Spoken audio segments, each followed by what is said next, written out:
এই ড্রেসটা কিভাবে তৈরি করবেন তো চলুন দেখিয়ে দিই। এখানে কিন্তু ডবল পার্ট ব্যবহার করতে হবে। আর এই আন্ডার সেলাইগুলো কিভাবে দিয়েছি সেটাও এই ভিডিওতে আমি দেখিয়ে দেবো, তো একটু ধৈর্য ধরে ভিডিওটা দেখলে শিখতে পারবেন। তো এখানে আমি 8 পার্ট কাপড় নিয়েছি, আমি এখানে দেখিয়ে দিচ্ছি ফলসের জন্য। এরপর লং নিয়েছি 7.5 ইঞ্চি। কত বছর বয়সের জন্য কতটুকু কাপড় লাগবে সেটাও আমি বলে দেবো ভিডিওতে। কাঁধে নিয়েছি 4 ইঞ্চি, আর গলা নিয়েছি 2.25 ইঞ্চি। এরপরে বগলের জন্য গিয়ে 4 ইঞ্চি, 4.5 ইঞ্চি নিতে পারেন, কোনো সমস্যা নেই। আমি এখানে 4 ইঞ্চি দিয়ে মার্ক করে নিয়েছি। বডি নিয়েছি 5.5 ইঞ্চি, 1/2 ইঞ্চি সেলাইয়ের জন্য। কোমরে নিয়েছি 5 ইঞ্চি, 1/2 ইঞ্চি সেলাইয়ের জন্য। এই জামাটা তৈরি করেছি 1.5 থেকে 2 বছর বাচ্চার জন্য। গলার ডিপ নিব 3 ইঞ্চি, দুপাশেই সমান গলা থাকবে। তো এরপরে শেপ করে দেবো। এই মার্জিন অনুযায়ী কাটিং করে নিতে হবে। তো একটু সময় নিয়ে আপনি ভিডিওটা যদি দেখেন 1 মিনিট সময় নিয়ে, তাহলে আপনি সুন্দর এই ড্রেসটা কিন্তু আপনার বেবির জন্য তৈরি করতে পারেন, বা আপনার কাস্টমার জন্য কিন্তু আপনি তৈরি করতে পারেন ড্রেসটা। তো আমি মার্জিন অনুযায়ী কাটিং করে নিচ্ছি।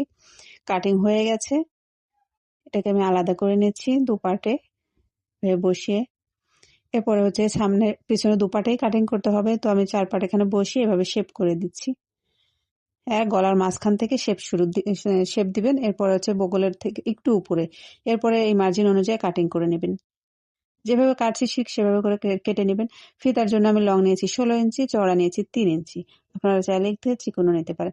এরপর এখানে পয়েন্ট করে নিয়েছি। আর প্রথমে ফিতাটা আপনাকে আগে সেলাই করে নিতে হবে।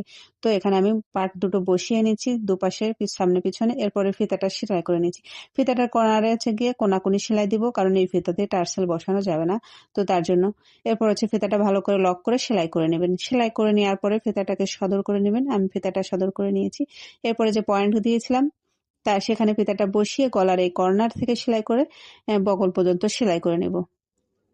যদি ভালো লাগে অবশ্যই শেয়ার করে দিবেন অন্যকে দেখার জন্য। এবং ভিতরে ছোট ছোট করে সেলাই কাটিং করে এরপর এটা সদর করে নেবেন, আয়রন করে দিবেন, খুব সুন্দরভাবে কিন্তু সেট হবে।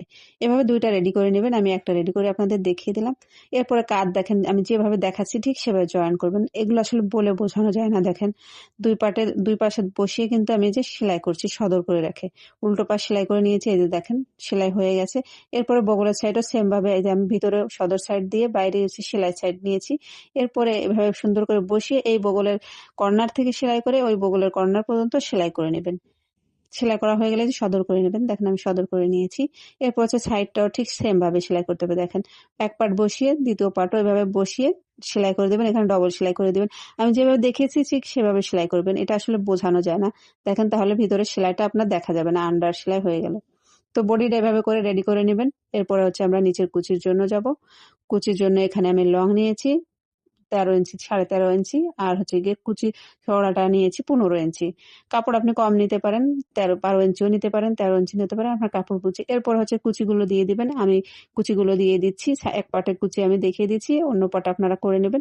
কুচি দুইটা কমপ্লিট হয়ে গেলে তারপর সাইড সেলাই করে নিতে হবে। সাইডে ডবল সেলাই দিয়ে দিবেন। আমি এখানে দুপাশে সেলাই করে নিয়েছি। এরপরে বুকের পাট সদর রেখে কুচির পাট উল্টা রেখে এভাবে ভিতরে দিয়ে পয়েন্টে সেলাই সুতা বসিয়ে আপনারা এভাবে করে সেলাই করে দিবেন। সেলাই এখানে ডবল সেলাই দিয়ে দিবেন। এখানে চাপ সেলাই দেওয়ার দরকার নেই, আপনারা ডবল সেলাই দিয়ে দিলেই হবে। তারপর একটু আয়রন করে নিলে সুন্দরভাবে সেট হয়ে যেত। আমার ফাইনাল লুকটা দেখুন কেমন হয়েছে অবশ্যই কমেন্ট করবেন। আর যদি ভালো লাগে অবশ্যই শেয়ার করে অন্যকে দেখার সুযোগ করে দিবেন।